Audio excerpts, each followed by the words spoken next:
जों राजस्थान नागराव गेम गेलेनो थांदोंमोन ओमफ्राय गोबां आरो स्टेटफोरजों गेलेदोंमोन गवाजों पान्जाबजों हारियानाजों ओमफ्राय गोबां दंमोन आरो ओमफ्राय जोङो सेमि फाइनालाव महाराष्ट्रजों माबा गोलैदोंमोन बिसोरखौबो फेजेनबाय जोङो ओमफ्राय पान्जाबजों गोलैदोंमोन फाइनालाव बिसोरखौबो फेजेनबाय जोङो 40आव देरहादों आरो जोङो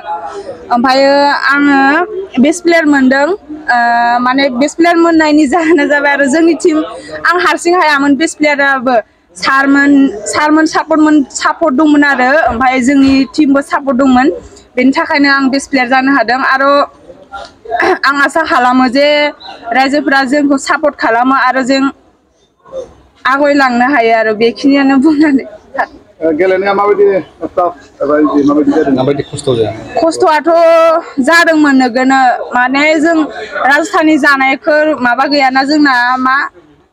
इसिबां माने मोजां जाथाराखै जानाया नोगोर खस्थ' जादों ओंखाममोन जों जि खालि फाइनाल गेलेनो नागिरदोंमोन बे खालि जों ओंखामखौनो मोनजायाखैमोन ओंखाम होआखैमोन जोंनो होदोंबाबो माने बेलेगनि बिसिनि ट्रेडिसनेल जाग्रा होदोंमोन आरो चेम्पियन ट्रफि मोननो हानानै चेम्पियन ट्रफि मोननायाथ' नोगोर माने गोजोननाय थादों गावनो आरो बोरैबा प्राउडलि मोनदों गोसोखौ